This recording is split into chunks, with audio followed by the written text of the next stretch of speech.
Pumi? Pumzile? Yes, Happy? Oops, please can you resend me on WhatsApp the program? The program, okay. Yeah, thank you.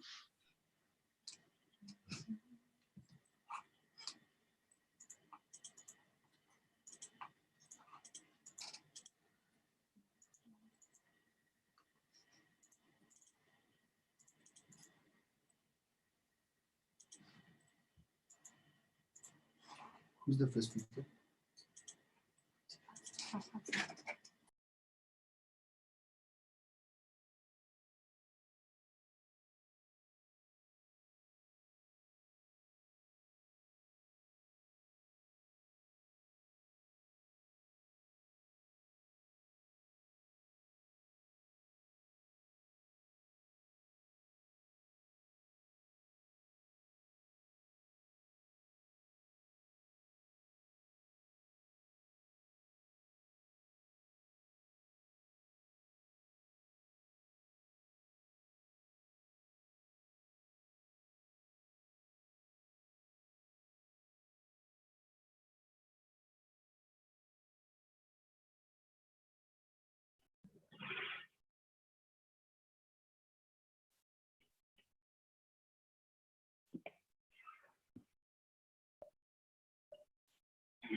Pumzile?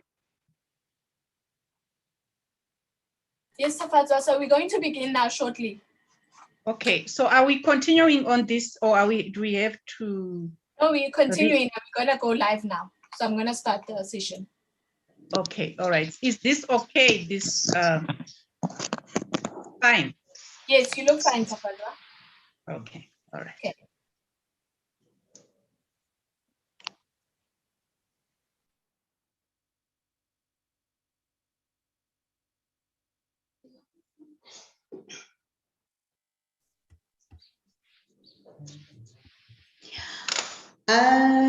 Good morning, everybody. Welcome to the Proudly South African in partnership with the DTIC. Welcome this morning to the Proudly South African in partnership with the DTIC, the launch of the furniture portal, the launch of the local furniture portal. Welcome to everybody who is on the line as we speak. All of you who have joined in, all our speakers this morning, and you know, the industry at large. Thank you so much for heeding the call to join in this morning as we launch the local furniture portal at Proudly South African. My name is Happy Ngidi. I am the Chief Marketing Officer at Proudly South African, but today I'm also directing the program. A very short, concise program, straight to the point, you know, in terms of launching the portal this morning. Just to say that the purpose of the launch of the portal is really, well, is one that really speaks to, you know, continuing efforts as Proudly South African, as a buy local movement, to try and make a difference, you know, in all industries that we work with.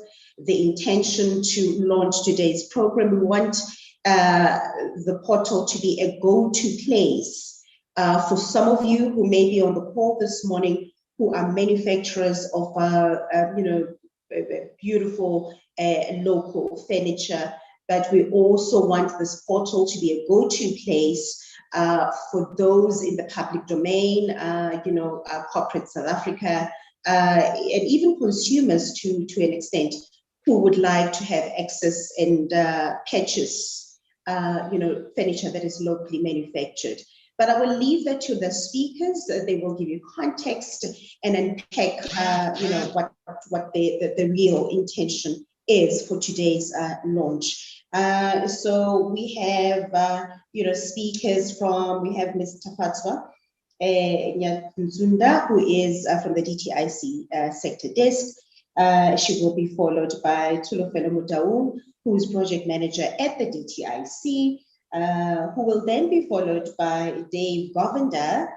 Dave is group CEO at Bravo Furnitures. And then last but not least, we will hear from Eustace Mashimbie, who is the CEO at Proudly South African. So without further ado, it gives me great pleasure to welcome onto the platform our friend and our colleague from the DTIC, who is Tafatswa Nyanzunda, who is the Director of Forest-based Industries Unit at the Department of Trade and Industry and Competition, who will give us the keynote address this morning. Tafatswa, welcome. Great to see you. Over to you, please. Thank you, Happy. It's always a pleasure to work with you guys. Program Director, Ms. Happy Ngindi, the Proudly South African CEO, Mr. Eustace Mashimbie, the furniture industry, manufacturers in particular. We are very humbled by the support that you always give us, and thank you for taking out your time to log and be with us on this day. Members of Proudly South African, ladies and gentlemen, logged on this call. I'm very delighted to be with the furniture manufacturing sector this morning. And this comes after we recently adopted the Furniture Master Plan on the 29th of March, 2021. And we also recently launched the Furniture Design Competition on the 10th of the same month. And a detailed presentation will follow with Ms. Mutaung talking more about the Furniture Design Competition. So today, I'm confident and I'm delighted that we are actually a step ahead in in implementing the furniture master plan. Furniture manufacturing sector is one sector that the government has prioritized, and it's also one sector that will contribute to economic development as well as contributing to the well-being of most South Africans. And this is so because, one, it requires low capital investment, as well as it is labor intensive. And in addition to that, this is only one of the few sectors where 80% of the whole industry is small to medium enterprises. And this gives us a comparative advantage. The Furniture Master Plan intends to grow the sector as well as defend the market share. So market access has actually been one of the challenges that the industry has been facing, predominantly the SMMEs. So the industry has specifically been faced with a significant increase in low-cost imports, coupled with decline in exports, very low participation in global value chain, low levels of import replacement and product innovation, as well as increasing procurement of furniture by various players and contractors. So in the same way, there are opportunities that has resulted, and together with the industry, we are trying to work for us to be able to turn these opportunities into orders. So with pertaining to furniture, to the market access, we have online shopping that has predominantly been very active since the 2021 COVID. We have seen that people have changed the way they purchase goods. State procurement as well is another opportunity. Furniture was designated, and we're continuously putting effort to make sure that the state is procuring local furniture. And this portal will then work as one of the go-to areas when procuring officers want to put together a tender, as well as to see who is local manufacturer and how can they procure that furniture. In the same way, we've been working with furniture retailers to try to increase their market share, or their share of local furniture in their shops. So the furniture portal will also act as one of the areas where we will be able to increase the visibility of the South African furniture brand.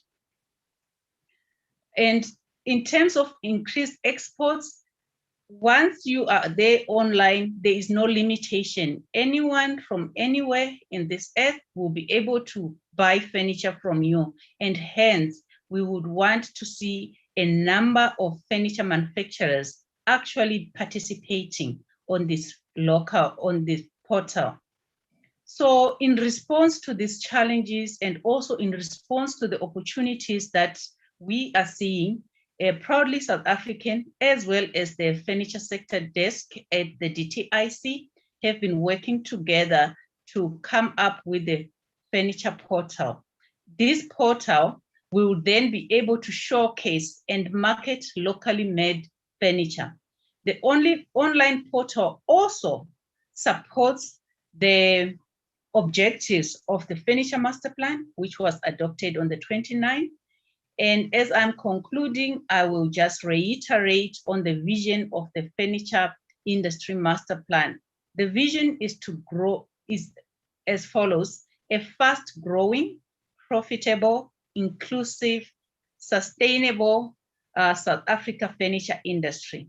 So I would like to take this opportunity to invite all the companies that have not yet joined the Proudly South African portal to join and to take part in making the South Africa furniture the preferred brand.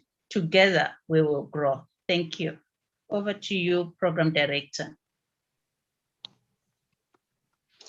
Thank you so much, Tafatswa. Thank you so much for that concise, very brief, keynote address, setting the tone regarding the furniture portal launch. And I just think that I can assure you, all of those that have joined us on this call today, that this portal we're launching today is truly such a world-class portal. It looks amazing. It's easy to navigate. It really is one that the industry, together with us, obviously, will be very proud of. But I will leave the best for last because that's what our CEO, Eustace Mashimbe, is going to be doing and showcasing to us later on during the program. If I could then please welcome onto the podium, rather the platform. You see, you can tell that I miss physical events. Ordinarily, we would invite speakers to the podium. To the platform now, it gives me great pleasure to welcome our next speaker, Ms. Tulofelo Mutaung, who is project manager at the DTIC, who will talk us through the furniture competition, as it were, and take you through what happened in that space in the last few months or so, or few weeks rather or so. Tulofelo, are you ready? May I please request that you switch your camera on? And you are most welcome to address us. Thank you, Happy, and thank you to the Proudly SA team for the collaboration and for the platform. My name is Tulu Mutaung. I'm also from the DTIC, Department of Trade, Industry and Competition. I'm the project manager for the furniture design competition. I'm just gonna take you through the competition.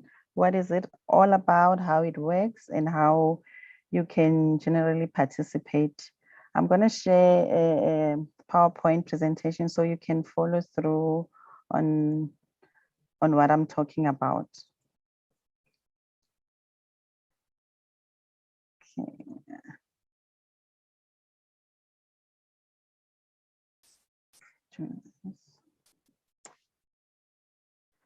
Okay, just a brief introduction of who we are as a sector desk within the department. We are basically a policy-based unit. Our main objective is to enhance competitiveness in our respective industries or sectors. In our case, that would be forestry and related sectors, which include furniture, mainly because of its use of wood in its production. We look at developing policies and programs that will generally enhance industry competitiveness, as I've said. Specifically for this program, we're looking at design in the furniture space.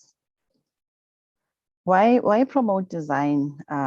This initiative came about in 2011, 2012, when we were doing an analysis of the sector, when the sector was still fragmented, trying to see where are the gaps, challenges, what we can address, and skills came up as one of the challenges. But we didn't want to just look at the skills as in how to make furniture, but we also wanted to focus on what we considered key skills then, specifically the design skill. So we wanted to raise design capabilities in the industry, and we want to also address the myth that design should specifically be for a certain group of the industry and it's considered something expensive. But we wanted to look at design as a way of bringing solutions to a number of challenges that we may have in different initiatives that we want to work on relating to the sector. So we also wanted to promote the use of local inputs, which also speaks to some of the tools that we're looking at as a department, and also looking at how we can use our capabilities, and that speaks to the designs that we do. But I will touch later on those ones. Design for us is about providing a solution, as I have already said, about our changing needs, how we use our space, be it in the office, at home. We also working on a number of initiatives, the localization program, market access, which the portal that we're launching today speaks to. And all of this speak to the competitiveness of the industry. For localization, most of you may have known that furniture has also been designated for local procurement, which basically means that we are saying if government and state-owned entities, and also we're calling on private sector also to say we want to support the local manufacturers, we want to buy what is locally made. But doing so, we want design to play a part in that, in ensuring that we can use our local inputs and our capabilities. So our design must help us and help the manufacturers to use the machinery, the technology that they currently have, and the use of local inputs to come up with products that can speak to those changing needs that we have. On the market access, we have a number of programs within the department where we can support companies to go to external market to promote your products, but we don't want to take a product that will look like an Italian furniture, taking it to an external market and promote it as a South African product. So we're saying, let's use design to come up with products that will tell the South African story. We know this may be a niche market in the industry, but we want to go out there and say this is something that speaks to who we are, and we believe that by using design, we can do that, so that when we go to those exhibitions, to those markets, then we can present our South African pieces. But design also must be about functionality. It doesn't help to come up with a nice piece that you can necessarily use. We also talk about lifestyle, just like your clothing trends. Furniture also talks about your style. It's a sense of style in the space that you use. So we wanted to also talk to the lifestyle of the consumer, and create an experience for them when using them in a particular space. So we want the design skill to help us do that as we manufacture and meet our consumer needs. For the competition, we currently have two categories, one for students and for established manufacturers and designers.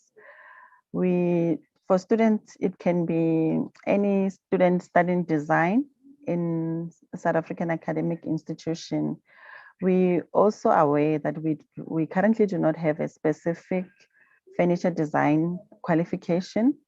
So we're also piggybacking on some of the design qualifications that are there, be it interior design, industrial design programs that we see also have an influence on the trends, on the type of furniture that consumers use as they interact with the market.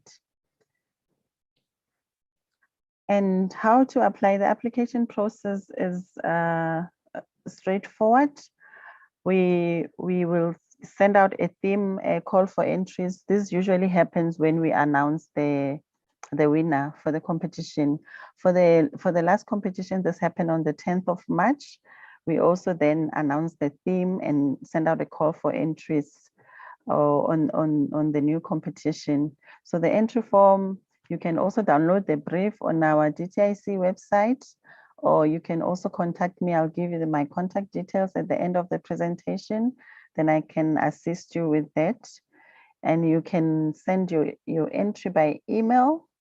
We basically have 2 rounds of evaluation, one based on the design, your technical drawing that you will submit. And from then we will select 5 finalists from both categories. And then the finalist will then be taken to the next step depending on whether we're still on the virtual platforms or the physical, you may then need to manufacture the piece and actually exhibit it at the chosen exhibition or stand that we may be working with. But that will be communicated with the finalists depending on where we are as far as COVID restrictions and physical exhibitions are concerned. The competition so far, this is our 8th one. This is our 8th year. We have covered a number of themes. I'm not going to go through them, but you can look at a range of areas that we have touched on. Most of them will basically speak to what we are concentrating on a number of our initiatives as an industry and the association. The theme for this year, it was mainly informed by the recent change in the pandemic and the change to the traditional ways of working, where we've now found ourselves being home and we're homeschooling and we're working from home. And you see the challenge of trying to use your space that you normally just use for other things. Now it must be your office, it must be a place for school. So we want you to design furniture responding to that and come up with a contemporary home office workspace that must include the working surface, the seating, the storage. And this piece will also need to respond to a number of criteria that the judges necessarily look at. We want your design it must look good. It's a design piece, so we also want it to look good. We're looking at the storage space. You can think about whether it's foldable, whether you can put it away after use. So we want you to challenge to come up with ways on how that will work, especially depending on the space that you will be defining for us where this piece will be. It must also include lighting, connectivity. Now we're virtual on most of the things. How do you incorporate that in your piece? We're also looking at market access, as we talked earlier. Does it have an export potential? How does that work in terms of transportation? You must touch on those things when you submit your design and conceptualize it. Affordability, is it something that we can make and sell easier? How innovative your idea is. So those are some of the things that your judges will look at when they evaluate your piece. So we look at the concept behind the product, functionality I've spoken about, degree of innovation, ease of manufacturing. It doesn't help to give us a design that we can't manufacture, so it will then beat the whole purpose. The market appeal, this will help in getting it out there to different markets.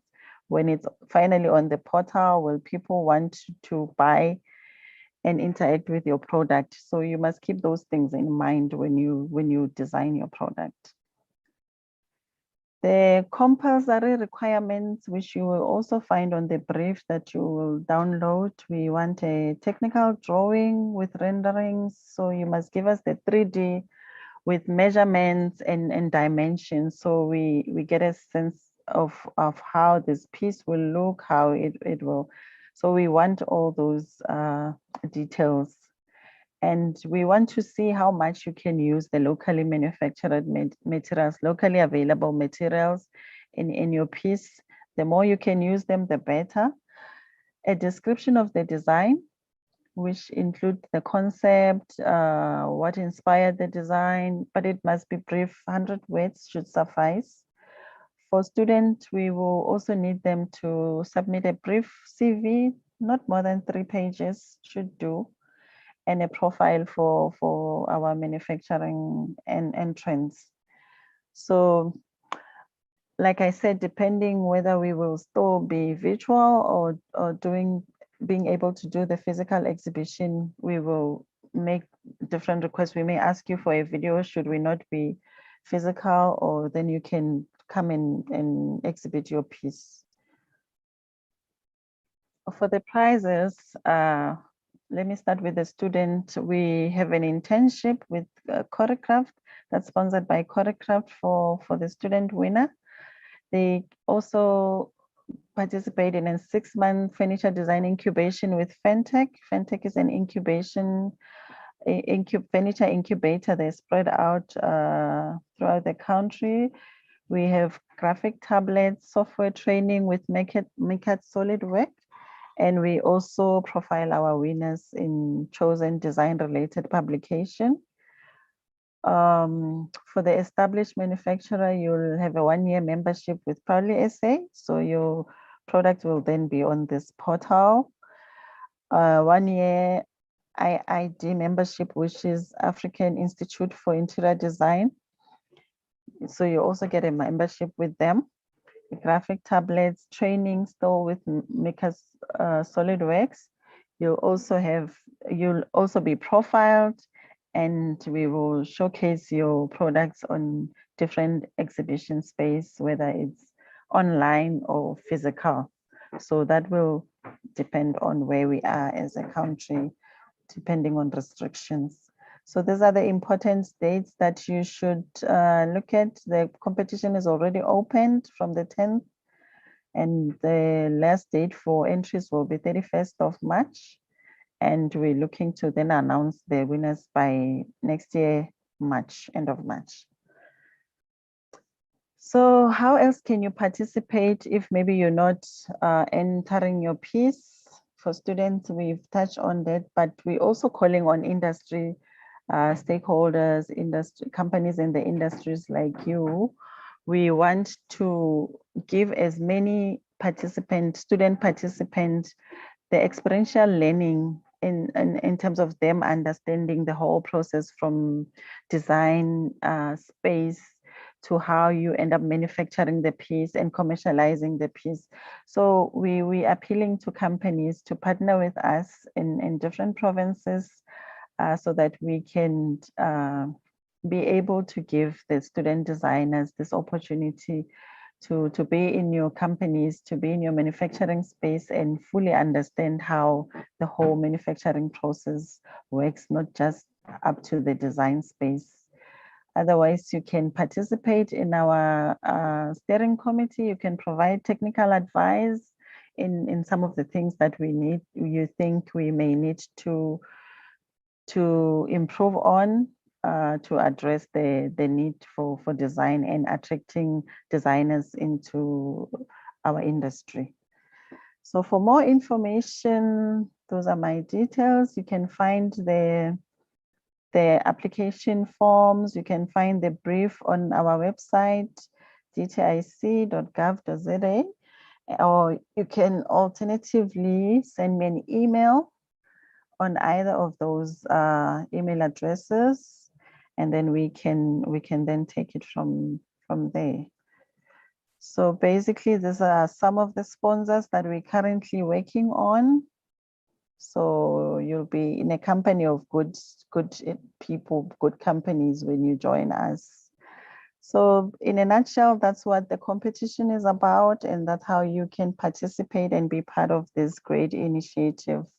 So we're looking forward to your entries and you partnering with us in improving and attracting designers in the furniture space. Thank you. Thank you so much, Tsulo. Thanks for your presentation. You may have 1 or 2 questions on the chat box. Okay. But I will look out for them after the presentations. We just have 2 more, and then we'll go back to the comments and or questions. And I would like to encourage our attendees to jot them down in the chat box, and we will definitely have a look at them and provide answers. Thank you so much, Tsulo. Much appreciated. And I couldn't agree with you more that our locally manufactured furniture is great. It's world-class. It is affordable and it's of good quality, right? We are not showcasing our furniture on this platform because we feel sorry for South African furniture manufacturers. Shame. It's not an shame platform. It's a platform that we pride ourselves in because we know that we manufacture great lifestyle furniture, whether it's furniture for hospital, office and school furniture, lounge, hotels, hospitality, whatever it may be. This is really the place to be.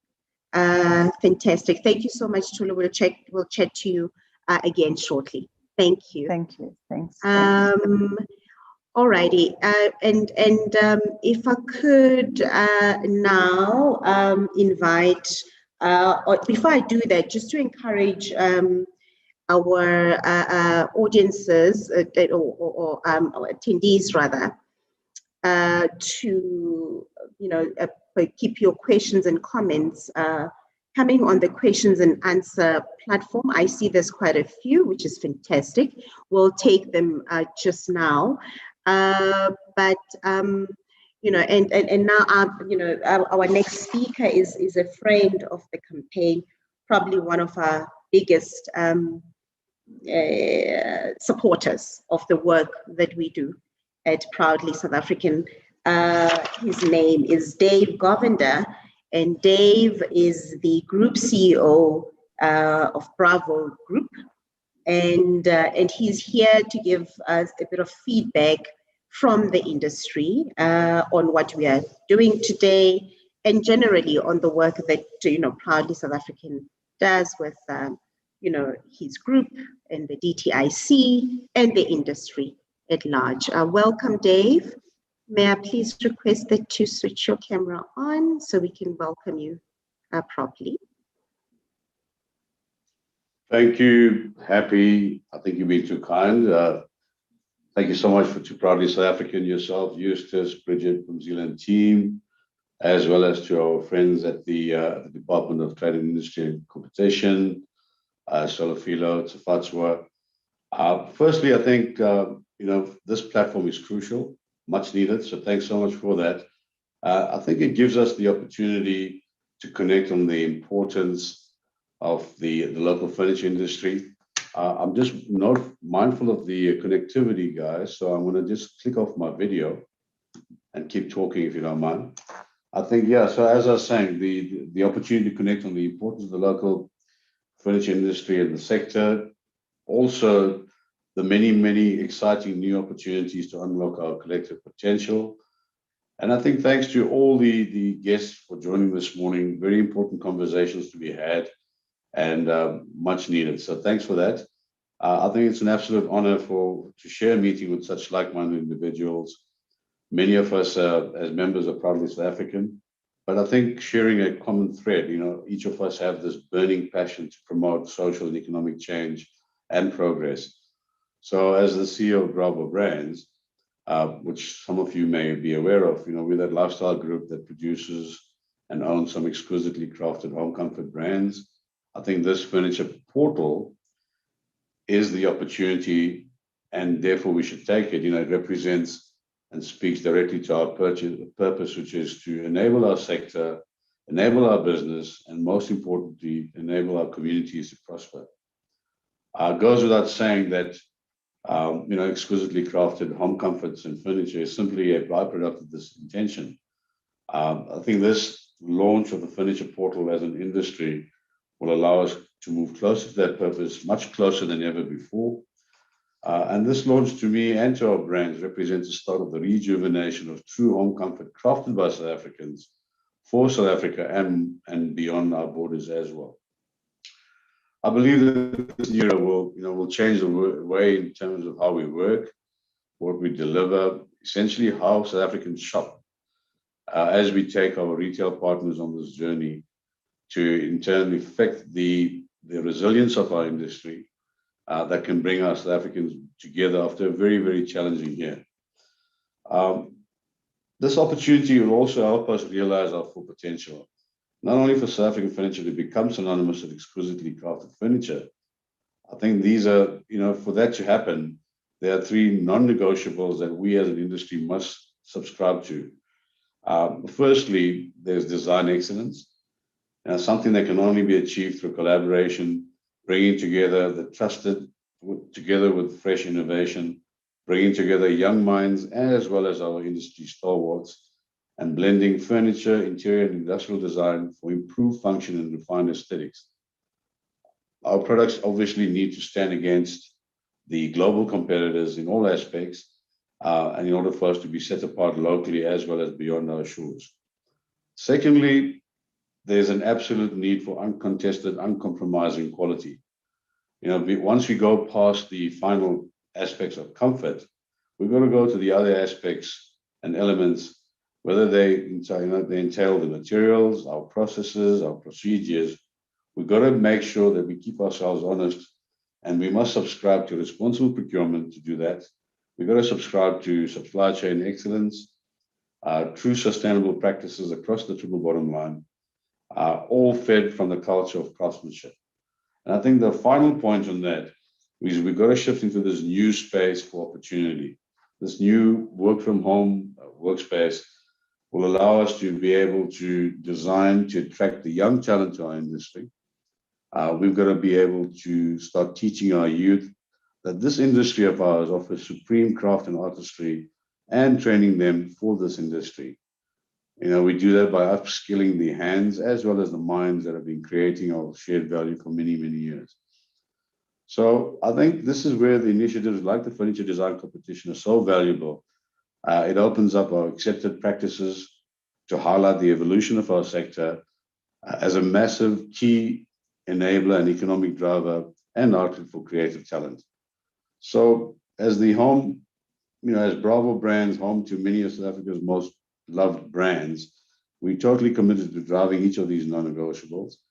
And, as we collectively set the gold standard for our retail partners and discerning consumers and customers, we absolutely commit to that journey as well.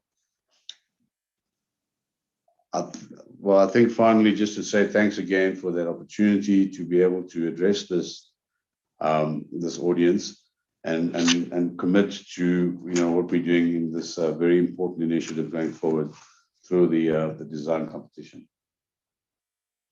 Thank you, Happy. Thank you so much, Dave. Much appreciated. Sweet and short, straight to the point. I am aware that you need to jump off the call at 11 o'clock, but I see we still have a bit of time in case there is a question or comment from any of our attendees on the platform. I will definitely let you know. But thank you so much. We appreciate your time. We appreciate your support, that of yours and your team. I feel like I need to ask the CEO to make available for you an access card at Proudly South African. I mean, we're always calling on you. Happy to oblige, happy to engage further. And again, thanks for the opportunity to address this audience. Oh, it is our greatest of pleasure. Thank you so much for availing yourself to chat to us this morning. Well, thank you, Dave. Great stuff. And now we swiftly move on to our next speaker. And like I said, when I opened the program, that is last but certainly not least, he is going to officially launch the furniture portal.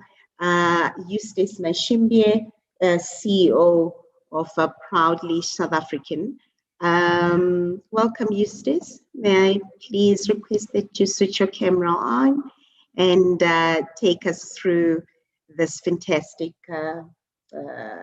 launch event that we are hosting currently. Thank you so much.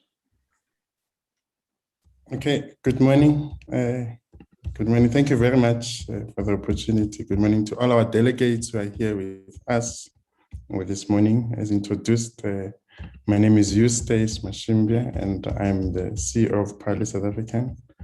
I have been asked to do the honors of launching the portal this morning. So what I'm going to do is to share my screen so that I can take you through a bit of background of why we have come up with this portal, what do we hope to achieve with this portal, and just give you a sense of who will be targeting with this portal and how it will benefit the industry broadly. So now that I've shared my screen, I think just a bit of background, that Proudly South African exists as a result of the fact that the company was formed as a result of the fact that the country battles three main challenges: inequality, unemployment, and poverty. And it was on the back of the then president at the time, Nelson Mandela, convening a presidential job summit where he basically put into the room all social partners and asked them to come up with ways and interventions that could help save jobs in the country, help us overcome these three challenges that were very prevalent at the time. And on the back of that, one of the initiatives, one of the interventions that was identified was to form a buy local campaign. And the buy local campaign is as relevant today as it was back then, because even if you look at the unemployment numbers today, they're still as high as, in fact, they're the highest, they're still very high, but they're the highest level since South Africa attained its democratic dispensation, with 32.5% of our people unemployed. And as a result of this, we are seeing that in total, there's about 7.2 million people who are unemployed. 3.9 of them, and 3.9 of the people who are living in this country are discouraged and they've stopped looking for work. So in total, the actual number should actually be standing at 11.1 million if you look at the expanded definition of unemployment. And so we are sitting as a country with youth unemployment of over 60%. And this is a country with a population of about 59 million. So if 11.1 million of economically active people remain unemployed, it is a cause for concern. And that's why the buy local campaign is as relevant today, or more relevant today, than it was in the past. And so from through NEDLEC, we opened our doors in 2001, again, reconfirmed as an important component of this drive to grow the economy in 2011, when the local procurement accord was signed by all the social partners and entrenched again localization and buying local and local procurement, entrenched again in the economic recovery and reconstruction plan, which was concluded in 2020. So the campaign is responding to the call for localization to be the heart, to be at the heart of turning the economy around. And there are 4 focus areas of this buy local campaign. And it talks to why one of the interventions identified to come up with this portal is to, one, drive public sector procurement in favor of locally made product, educate those who are responsible for buying in the public sector on the importance of buying local and the legislation that is in place. And I'll touch on it in a bit, because I know you are all here for the portal and not necessarily for that whole program that we're doing in the public sector. But I thought it's important for me to give you a sense of what we are doing to support the attainment of government in terms of its goals that are linked to local procurement, especially insofar as designated items, and furniture is one of those designated items, is to drive a consumer education program in the private sector that will result in uptake of locally made products in the private sector, because you cannot put legislation in place as opposed to what was done in government, where there's legislation that speaks to the buying of locally made products. You can't have the same in the private sector. But you can only nudge and edge the private sector to help us by contributing to the greater good of the economy and the country. We then also are responsible for educating the general public on the importance of buying local, because as consumers in our households, we all make purchasing decisions, including of buying furniture and related products. And so what we educate the public on is the importance of choosing locally made furniture and other items as they go through their day-to-day lives. And last but not least is the fact that we have to ensure that those who want to buy local, whether in the public sector or in the private sector or as ordinary consumers, can access locally made products. So we have to promote accessibility of locally made products. And this portal responds to that focus area of the campaign, where those who want to buy locally made products might not necessarily know where to find them. And so Proudly South African seeks to become the main port of call the go-to place for anyone who wants to buy local. They need to know that when I go to Proudly South African, I'm going to find products that are locally made and that are of a high quality. And so the role of Proudly South African, if you think of the entire retail value chain, because that is how people generally buy, is there are different retail points, whether they are online points, whether they're physical points, whether it's a retail point or a buying point similar to how government procures through their CSD. Proudly South African seeks to ensure that as those of you who make your furniture products, produce those products, or those of you who manufacture any kind of product, and you seek to take them to consumers, and you retail on, and you depend on some sort of a retail platform to take your product to, that we come in as the ones who will drive consumers to choose that product that is locally made when they get to that retail point, is to increase local content levels on retail platforms, but to ensure that when consumers get to those retail platforms, they choose that which is locally made. And that is what Proudly South African is about. Our role is to stimulate demand for locally made products. Because if consumers demanded, those retailers or those retail points that are meant to take your products to consumers will be forced to increase their local content levels. And that is, in summary, what the role of Proudly South African is in the context of products that are made in South Africa ending up with the end users or the consumers. And so who can use the Proudly South African logo, who can become a member of Proudly South African, and what do they need to comply with? There are 4 key criteria, and the first one is that the product itself must be locally made. So every time anyone goes on this portal, the products that they're going to find on that portal are going to be locally made. They're going to contain sufficient local content, in that even the raw materials that are utilized in manufacturing this product will have been sourced locally. We encourage our members to try and source as much of their raw materials and components as possible locally where they are available. In instances where they are not available, we do allow for imported raw materials and components to be utilized, but it's not in line with the ethos and the values of Proudly South African. But we are alive to the reality that some components and raw materials are not necessarily available in the country. But what we're trying to do is to impact the value chains. And I have a slide that I'll take you through shortly, which shows you how the value chains impact the economy, how your purchasing decisions of the raw materials and components that you buy also help grow the economy, in so much as you want people to buy from you as a furniture manufacturer. You also need to support those who make the raw materials, who produce the raw materials and the components that you utilize in producing your furniture product.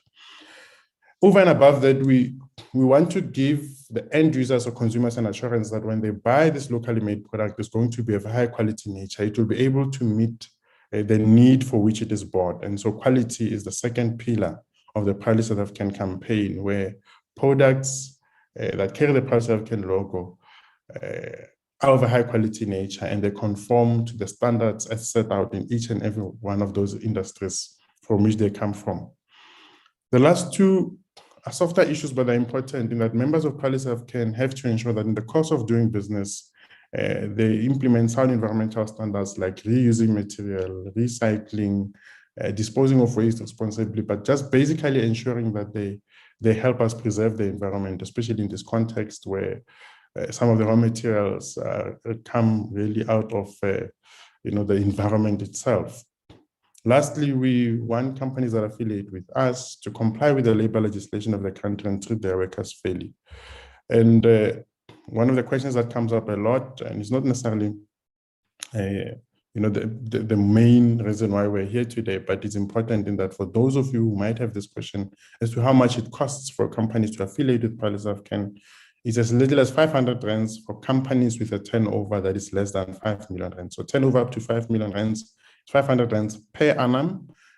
Companies with turnover between 5 million and 10 million have to pay 1,000 rands. And the most that any company that affiliates with us has to pay if their turnover is 100 million rands and above is 100,000 rands.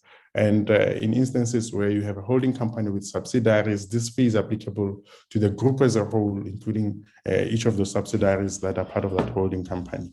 So it's really not expensive. There's an array of benefits to affiliating with Proudly South African, and they include using the logo to recognize your business, the products that you offer, as well as all your offerings as locally made. We also have a variety of access to market platforms that are available to members to ensure that they benefit from purchasing decisions that are made in the country. And I'll take you through some of this shortly. So as a campaign, at the heart of what we are meant to do, if you think back to the role of Quality of Can, we have to ensure that we stimulate demand for locally made products. And outside of this COVID-19 space that we're in, where there are restrictions that are not allowing us to implement some of the programs that we traditionally implemented before we got to this COVID-19 stages, we would go out and actively engage with consumers through mall activations, through festival activations. We would go into malls, go into festivals, go into stadiums, at sporting events. We would run online competitions. We would go into universities, partner with universities. And in fact, we are rolling out a program, interesting program, later this year, where we're partnering with universities and tertiary institutions on educating those students who are in those institutions on the importance of buying local, on the economic impact of their purchasing decisions. A lot of them will be leaving schooling and they'll start working and they'll be making purchasing decisions of what they need to buy for their homes as they buy houses.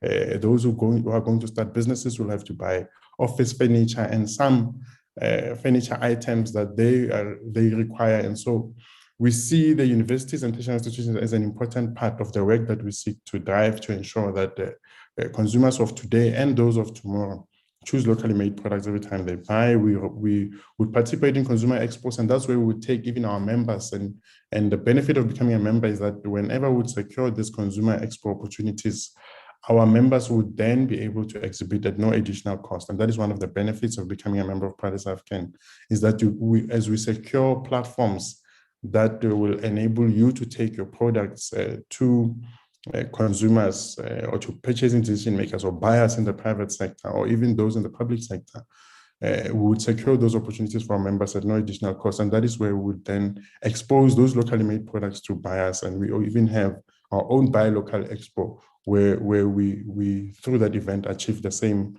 objective.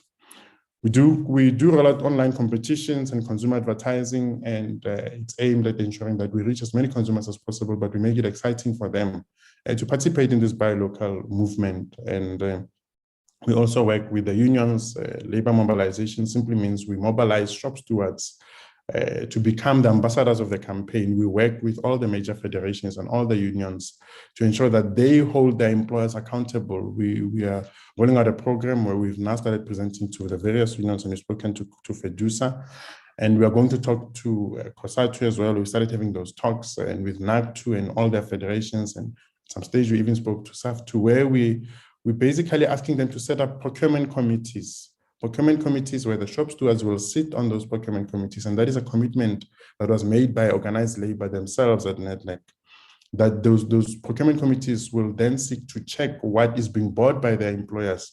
So if a shop steward works in a certain factory that is struggling to stay alive, they need to make sure that they help other factories that are also struggling to stay alive by buying those products that are made in those factories, especially in the context of raw materials.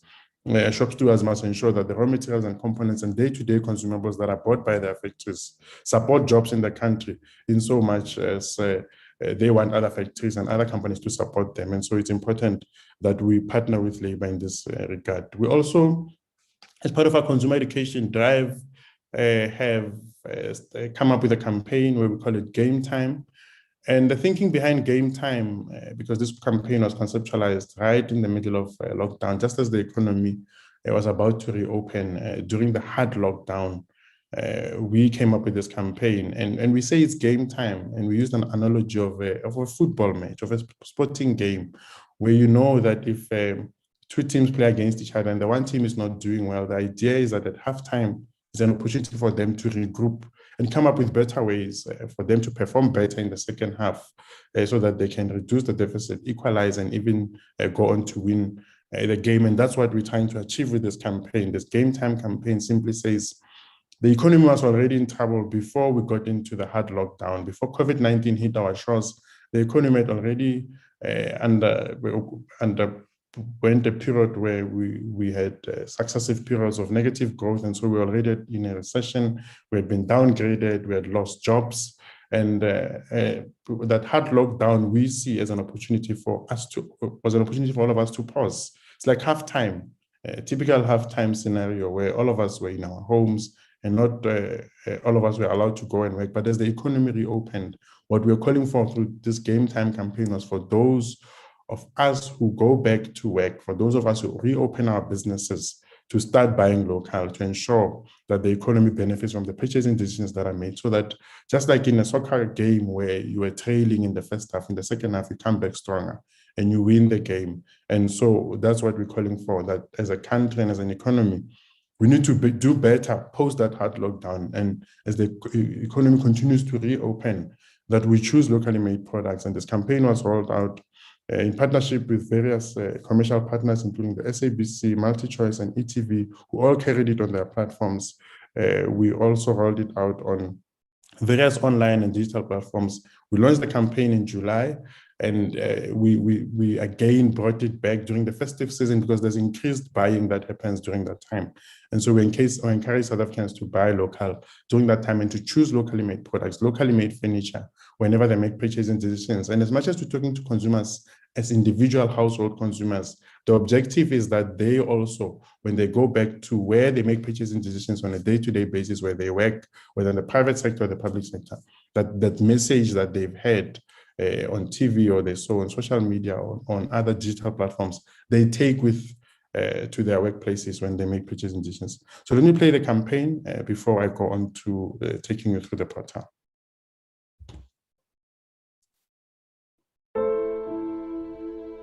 The second half is about to begin. We need to change the scoreboard. It's time for all of us to pause and rethink the game plan in order to save the future. I call on all of us to be game changers, because greatness isn't reserved only for some people. By buying local, we're choosing to create jobs and sustain the ones we have. Time and time again, South Africans have taken destiny into their own hands, creating products that the rest of the world wanted to buy. See, the world remembers about us, what we sometimes forget. But it's time for change. Let's all buy local. It's game time. Zanzi. Local is lekker. Your everyday decisions shape our future. And this is the ad. This is the advert that we have put out. We'll continue to roll this out different times in the year to support different campaigns, to support different industries. It's a generic campaign, and so Proudly South African has a responsibility to ensure that from time to time we come up with sector-specific campaigns that will benefit certain industries. And in this instance, the support we've given to the furniture industry, which has shared a lot of jobs, has lost more than half of its capacity over the last 2 years, I'm told. I mean, we now know that there's only just over 1,000 factories in the country. It simply means that capacity has been lost. A lot of job opportunities that were created by those factories whenever they're operational has been lost. This slide shows you the impact of that value, the impact on the value chain, to say every time those factories close down because they're no longer making those products locally as a result of people buying imported items, the impact filters to the plastics industry, to the textile industry, the metals industry, the chemicals industry, because all of them contribute raw materials and components that are utilized in this industry. I mean, the textiles industry, all of those industries are impacted on. Every time you bring in a wholly made product from outside of the country, you're simply supporting those industry, that furniture industry in that country, from where it comes from. So if it's a product that comes from China, you have not just supported the furniture industry in China, but you've supported the plastics industry, the metals industry, the agricultural industry, the textile industry, the chemical industry in China, where they've sourced the raw materials. And so we're calling on all of you to ensure that buy your raw materials locally. There are people who are on this call who are buyers, who are purchasing decision makers. And so what we're asking you to do is to be mindful of the fact that the purchasing decision that you make when you next buy your office furniture, when you next buy your lounge, your beds, your mattresses, and any other items that fall within this broader furniture industry, that every time you buy that item and you're buying it locally, there are all these industries in the country that benefit, and there are jobs across all those industries. So in terms of what we do to support this industry in the public sector, we rely on the fact that there's designations. Number 8 on that slide is furniture products. Government has committed to buying furniture locally, and the threshold is at 85 to 100% of what makes up that furniture item should be sourced locally. And so the threshold is quite high. And what we then do as Proudly South African is we've implemented a tender monitoring system that helps us to track tenders whenever they're issued. So government has designated items, and one of those items is furniture. They then look for these items when buying them by advertising tenders and sending out requests for proposals and requests for quotations.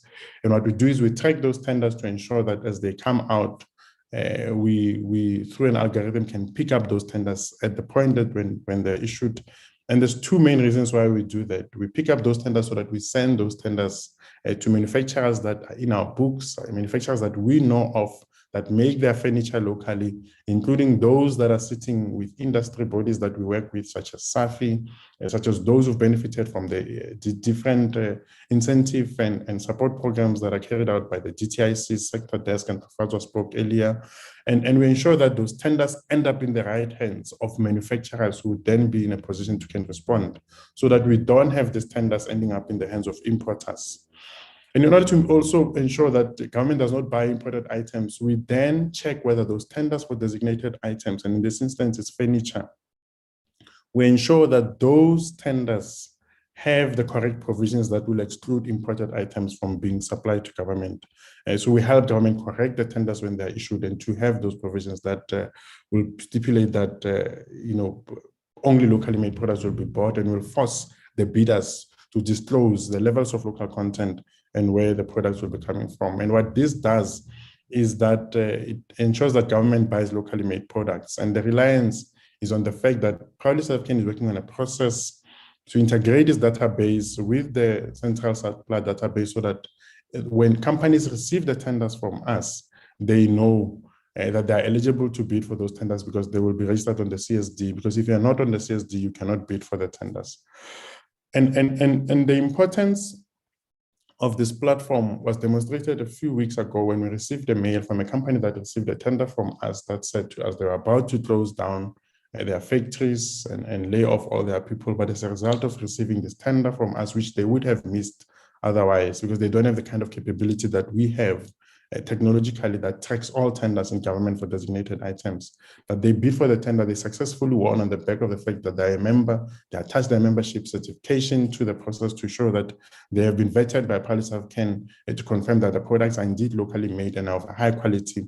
And they won the tender. They are now supplying those products to the public entity that were required as part of that tender. It's a long-term tender, and so as a result, it has helped them retain the jobs that they had, stay operational, and in fact, they are bringing in additional capacity by way of temporary employees during this time. So there is a benefit to this tender monitoring system. What we do in the private sector, which has a heavy reliance on this portal that we're launching, as I'm about to launch the portal, is we go out into the private sector and we look for localization commitments. We ask the private sector to commit to buying furniture locally. We've gone to the banks and we said to them, identify an item that you can ring fence, and they've identified office furniture.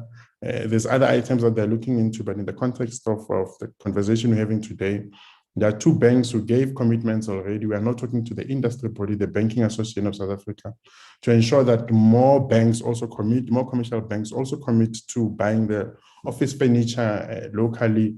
We have to work with them in terms of the specifications, ensure that when they issue those tenders, the specifications suit not just their needs, but also the capabilities of local producers.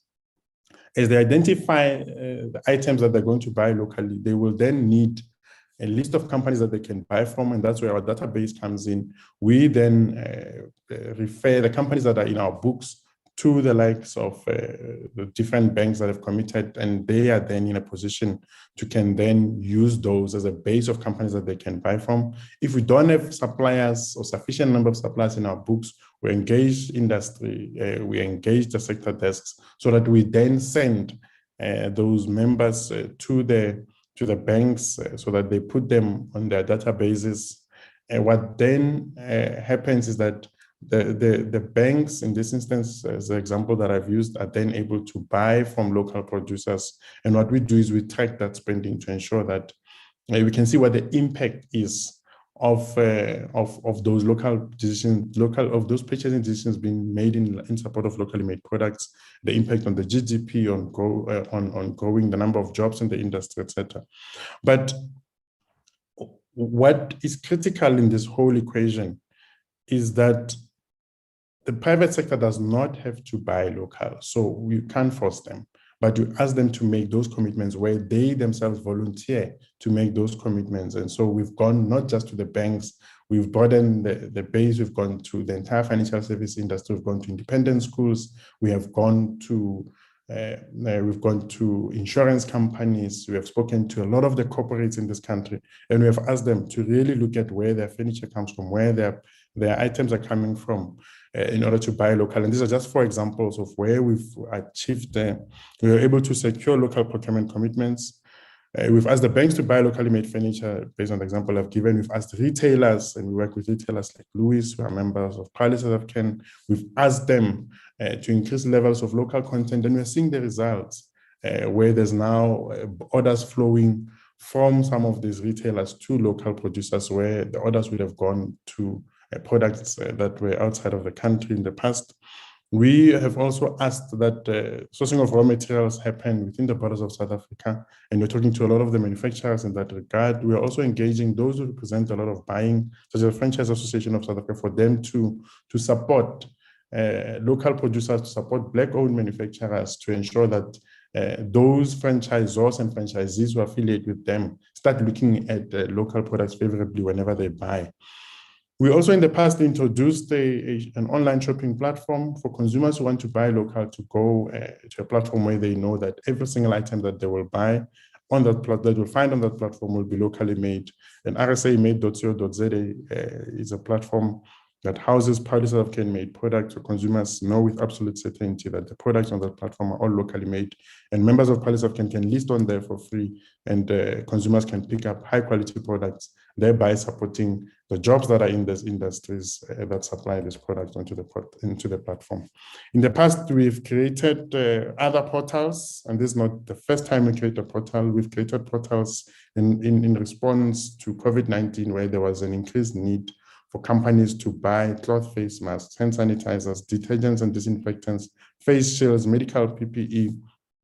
And in that regard, we're able to grow those portals and ensure that as the economy opened up, those who needed to buy on behalf of their companies all these products knew where to find those products. We have a lot of success stories as a result of these portals, where private sector in the main, and that's why the lessons we learned through these portals is what we're using for the furniture portal, is that buyers in the private sector were looking for these items, knew that they knew where to go and find these items. We rolled out campaigns that would urge people to buy locally made furniture, face masks, detergents, sanitizers, and some of those items on our portal. And there's been such success with the non-medical PPE portals that we went and created medical PPE portals, and these are some of the items that are sold to those who use medical PPE. They know that when they go to the Proudly SA website on the portals, they can find the products they're looking for. The hospital groups, the mining houses who use some of these items, some of the factories who use some of these items know where to find these items, because when COVID-19 started, when we first went into lockdown and we needed to procure this, a lot of these items, if not all, were bought from outside of the country. But with these portals, we have now created an opportunity for local producers to reclaim that whole market share. And that's what we want to do with the furniture industry, where we have come up with this furniture portal. It's hosted on the Proudly SA website, and it houses office furniture, beds and mattresses, lounge items, kitchen and other furniture items. And we have called out on industry to register as local manufacturers of furniture on the portal. And basically, it's a collaboration between Proudly SA and the DTIC, where we're housing a database of local manufacturers of a full range of furniture items. It's not transactional. The intention is for those who buy to know where they can go to find locally made furniture. it will help consumers, it will help, especially in the private sector. We are going to continuously promote this to those that we get commitments from in the private sector. It becomes a source of information for those in the public sector as well, as much as they are going to rely on the tenders that they issue. But when writing the specifications on the portal, they can get a good sense of what is available in the country. Whilst the exercise is being done in collaboration with the GTIC and industry to correct specifications that are used for tenders, to ensure that the public sector issues specifications that favor the local industry. We are going to ensure that this portal becomes a point of reference, and through our public sector forums where we go all over the country and we talk to procurement decision makers all over the country. We are talking to them about specifications, about not copying old specifications and pasting them onto your tender whenever you issue, because then you might be copying a specification that favors imports. So this is going to be a source of information, a reference point for them to find what is locally made. They can make inquiries to us. We can then refer them to industry so that they write specifications that suit the domestic industry. It's going to benefit us a lot in that we won't have to wait too long to send lists of companies to those in the private sector who give us commitments to buy local. Because in the past, we would have to wait for example, a bank to say, I'm going to buy office furniture locally, send me a list of details. In this instance, if we engage them and they agree to buy local, we can already refer them to the portal and they can find suppliers. And what we like with the portal is that the companies will even register themselves to a point where they show in which province they are, in which town they are, so that if it's a bank, if it's Bank X that has given us the commitment and they want to buy the furniture specifically for their branch in Bloemfontein, they can then find a supplier in the Free State closest to where they are, so that you fast track delivery and ease of accessing those products for them. And so that's the idea, is that it should be accessible to consumers, to the public, but most importantly to the private sector, because that is who we are really directing this at, because like I said, there's legislation in the public sector which helps the cost. We just need to get the public sector to comply. But in the private sector, because it's on a voluntary basis, you need to make it easy for them to find the suppliers. And so when people go into the Proudly SA website, this is how it will look. These are some of the companies that are on the portal already.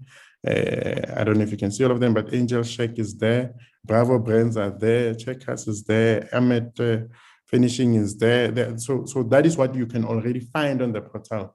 Just some of the companies have already responded to that e-card and mailer that we send out asking industry to register.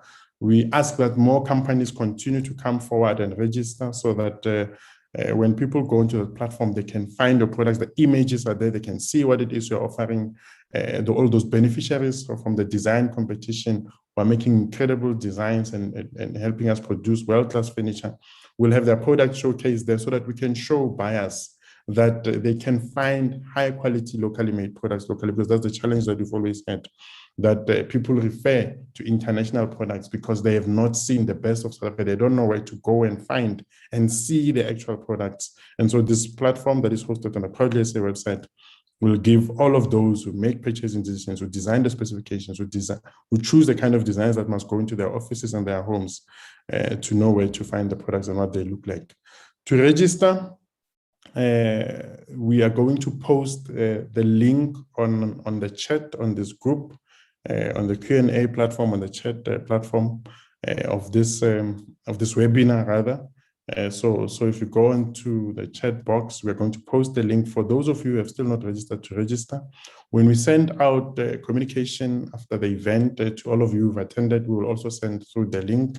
But I think the easiest for you to do is to look out for that link on the chat box today, copy it, paste it onto your email, send it to your those of you who are here representing institutions that buy, send it to your buyers. I know, for example, in some of the banks that there are people responsible for buying furniture. If you're the chief procurement officer and you are here as invited, copy the link, paste it onto your email, send it to those who write specifications, those who buy furniture, for them to go in and see what kind of information you're looking for. But most importantly, this link is for those of you who are manufacturers to know how to register. It's quite easy, as you can see on the platform. We just want you to upload your products. We want some of your company information. And members of Proudly South African are in pole position to can be on the portal because they've been vetted. You need to be vetted for us to be confident that when companies find you on the portal and they want to buy from you, that they will buy and find locally made products. So it's not a difficult process to register. We ask all of you to register on the portal and to ensure that we grow the pool and the base of companies that the private sector can access when they're looking for suppliers, that consumers can access when they go into the website to see who they can go and order their furniture from. I mean, a few months ago, I was looking for, started the search for a desk, and I did not necessarily know where to find locally made desks. So imagine if the portal was there already a few months ago, I would have easily gone there, looked for whoever makes office furniture, find the kind of desk, the one who's posted designs that appeal to me.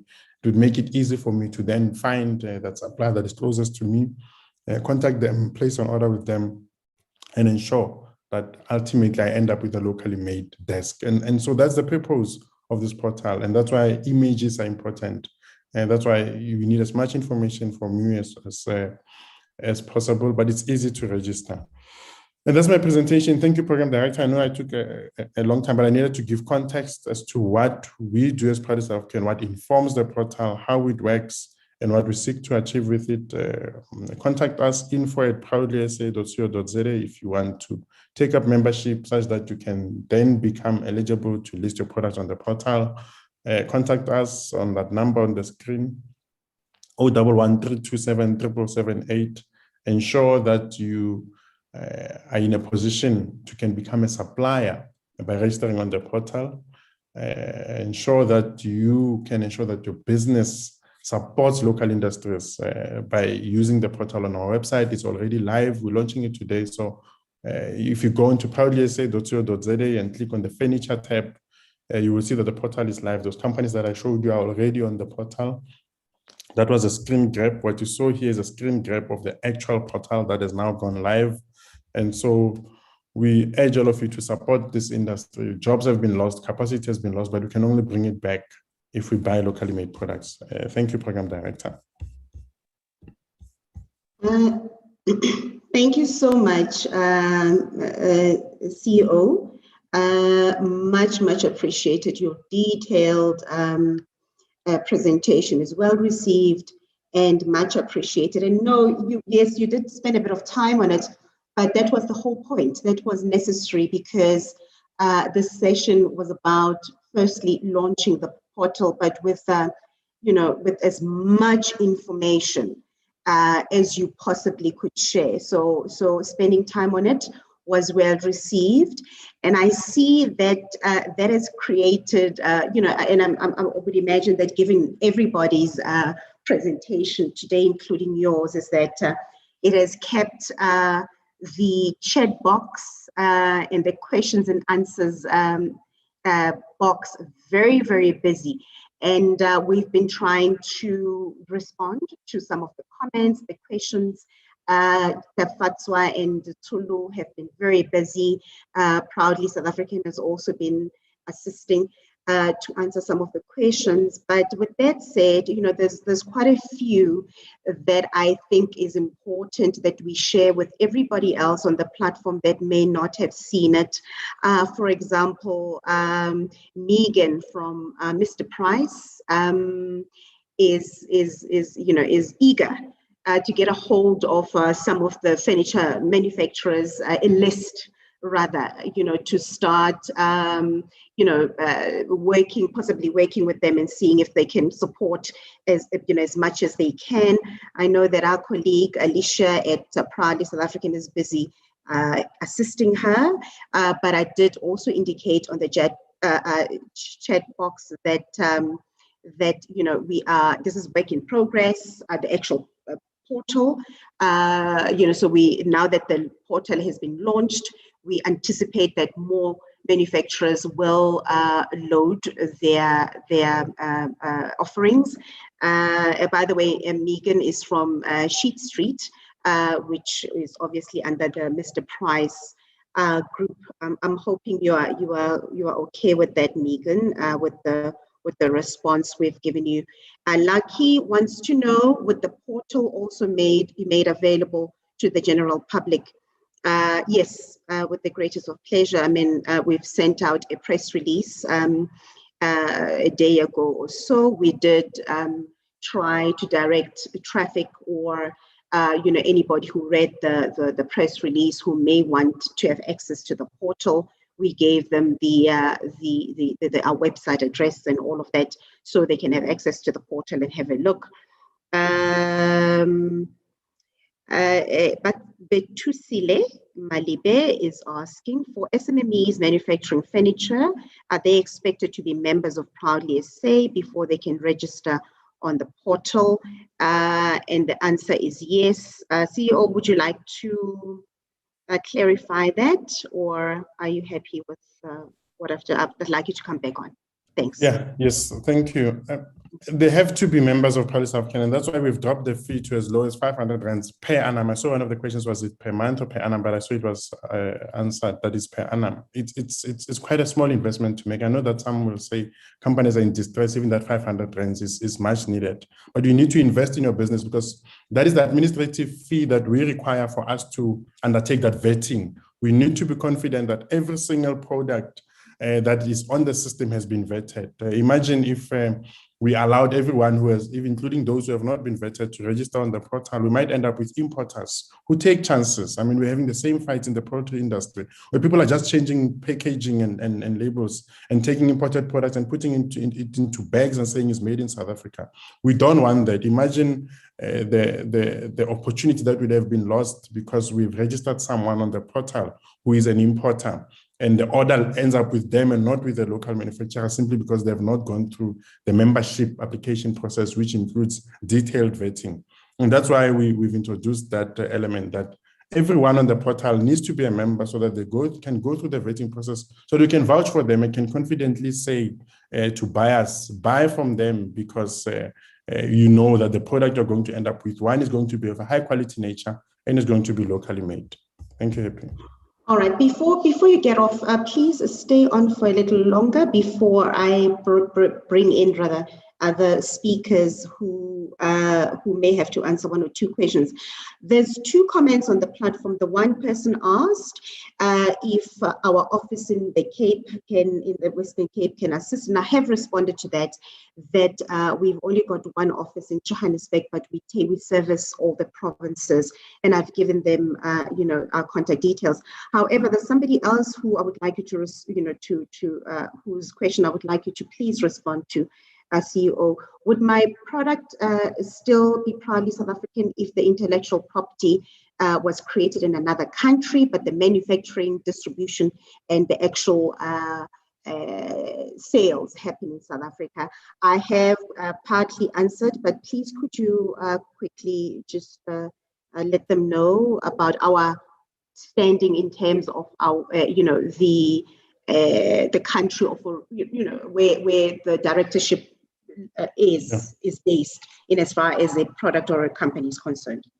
And I think you've touched on both the directorship and the country of origin. So with us, it's about country of origin.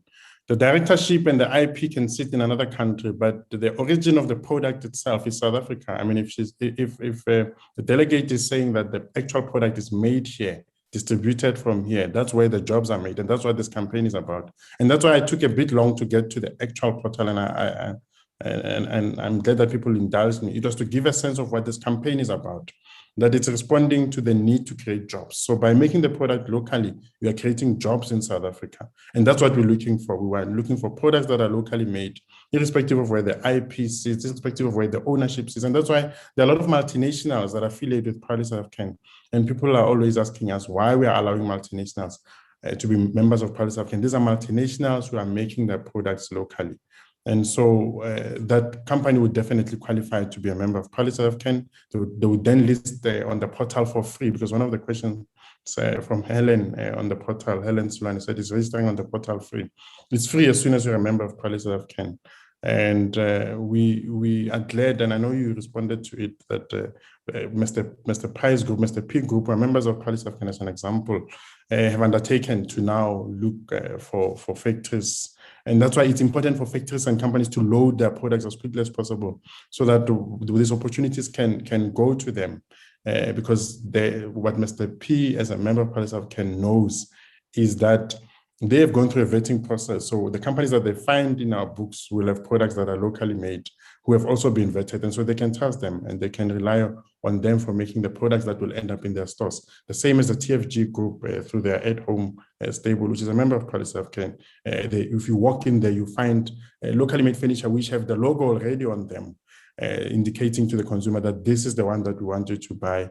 And those products are locally made, even if the ownership sits somewhere else, even if the IP sits outside of South Africa. Thank you, Happy. All right, thank you so much, CEO.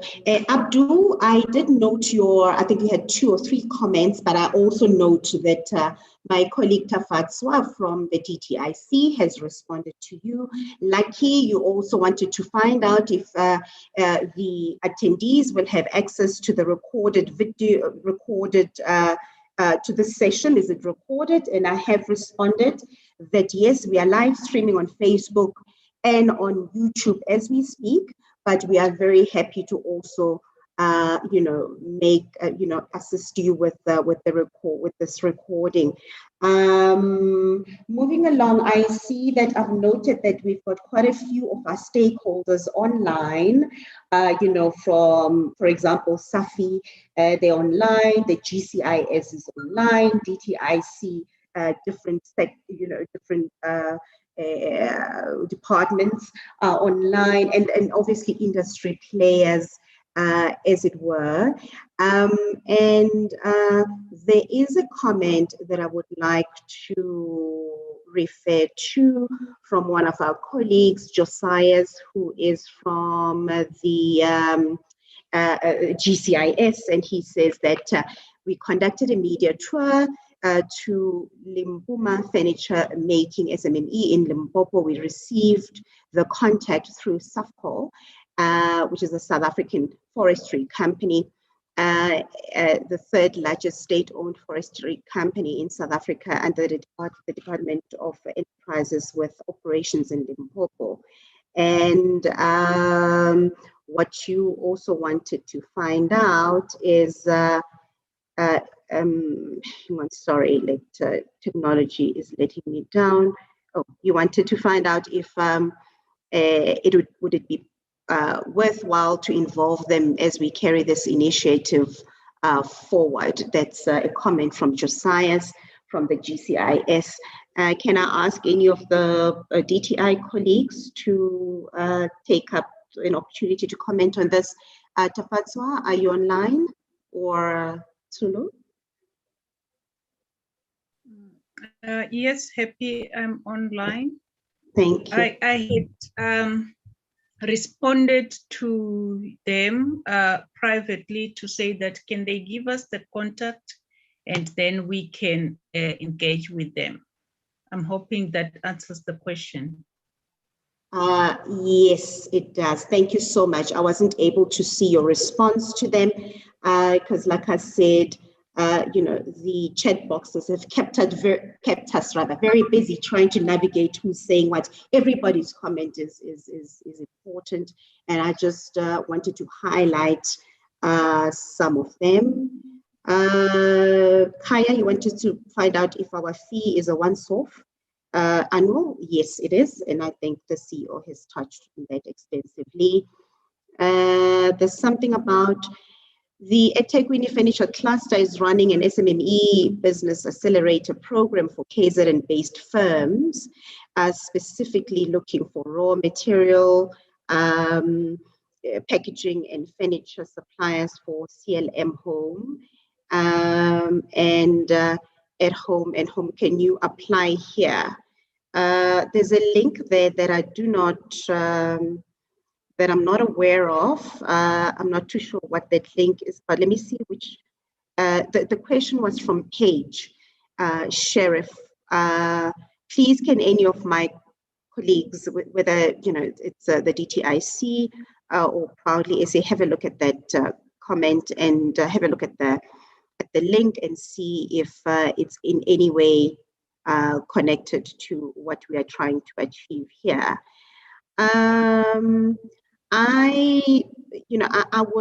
What I want us to do is what I would like to recommend that we do is that when the session is done and we're almost at the end of the session, is that behind the scenes, we, the DTIC together with us go through all the comments and questions that were posted on the platform, just to ensure that everybody who asked us a question gets the appropriate answer and gets some sort of attention from us, because they could just be bringing an element to this whole a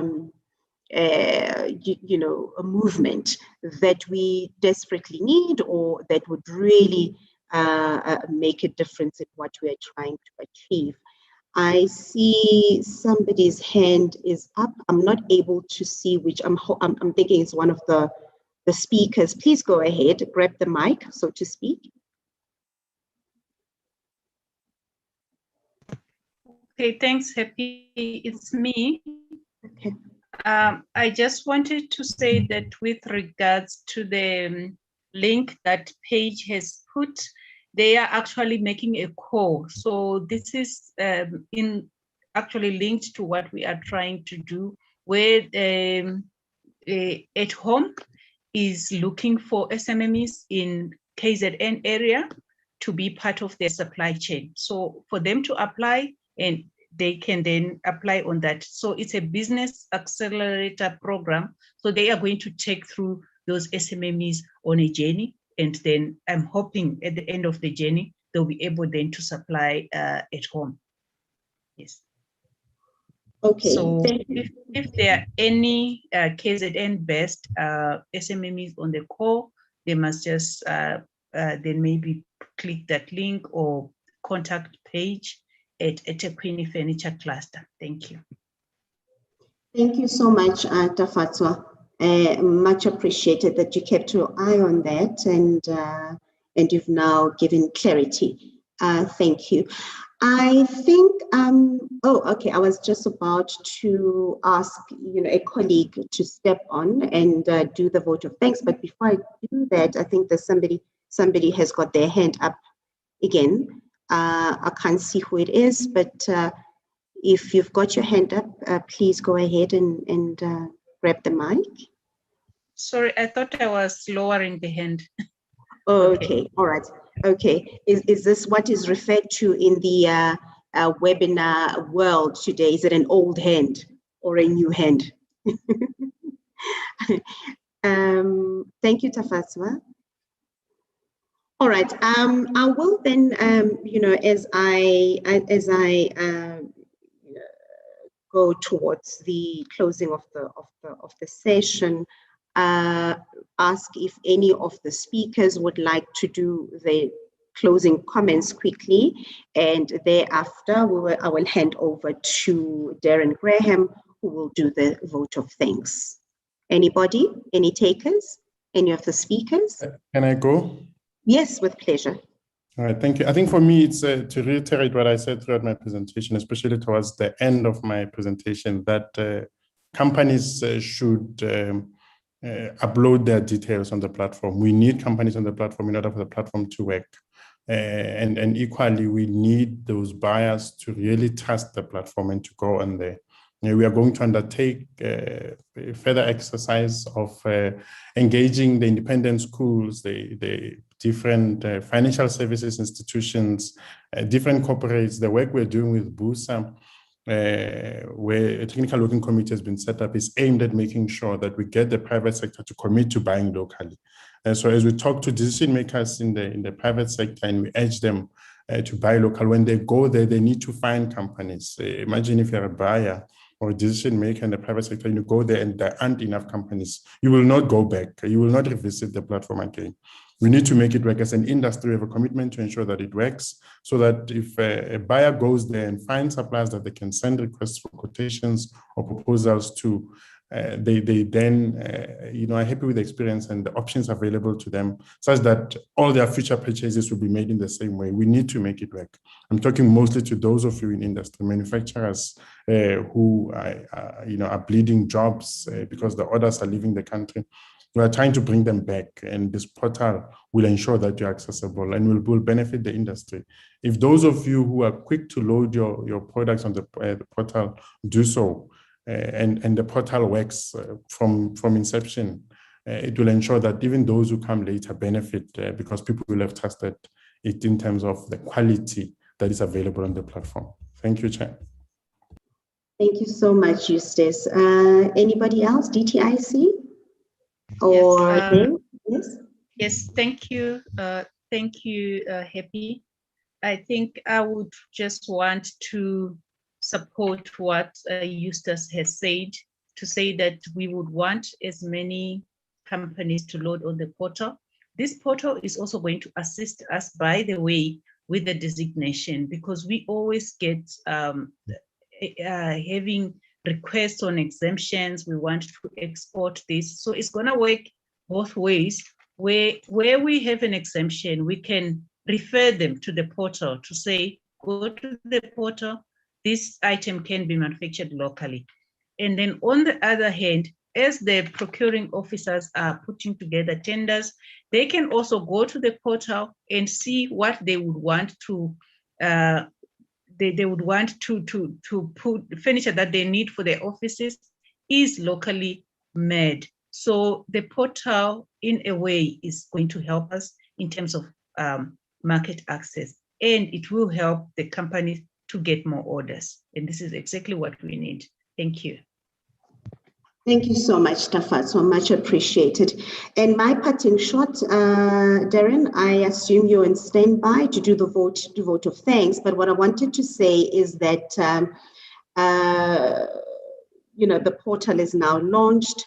The attendance today was amazing, and we managed to keep, everybody that logged on online, which is great, which shows interest. I also urge you to load your offerings on the portal.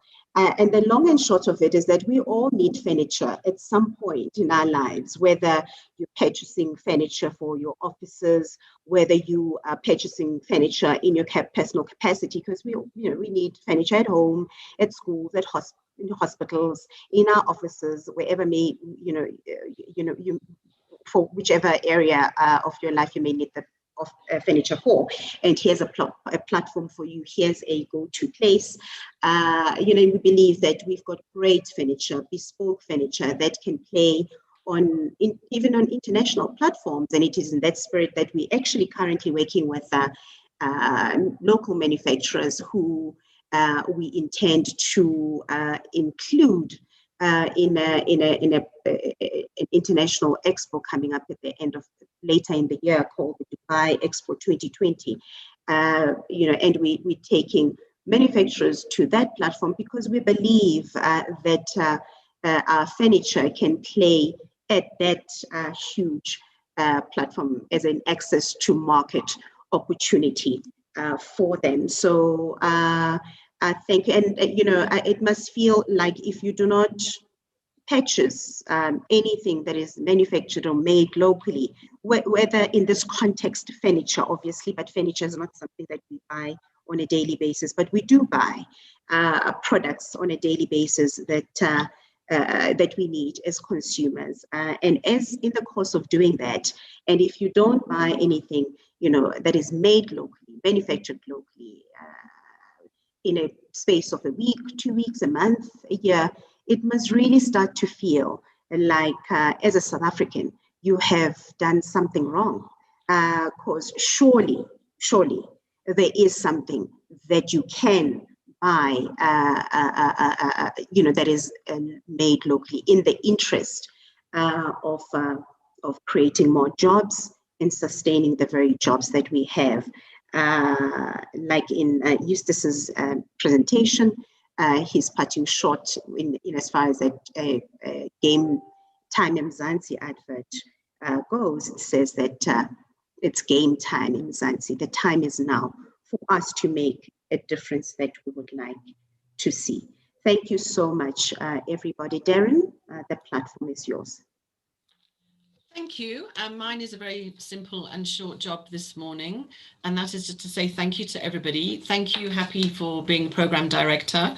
Thank you to our colleagues from the DTIC that presented this morning, to Tafadzwa and Solofelo. Thank you to Dave, Dave Govinder from the Bravo Group, who has had to jump off, but we'll thank him on the side as well. Thank you to Eustace, to our CEO, for his presentation, which I think gave a great overview of the situation in the furniture sector. Thank you to all the furniture manufacturers who have already registered on the portal.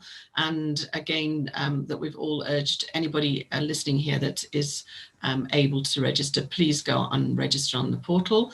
Don't forget the DTIC Furniture Design Competition. There are some amazing prizes for young aspiring designers and for existing manufacturers. And lastly, thank you to everybody that that joined in, that tuned in and watched this morning. We hope that you got a good idea of the situation in the furniture sector and how this initiative, this portal, will go a long way to assisting in the supply and demand. So thank you to everybody. And I think that closes the webinar this morning. Thank you.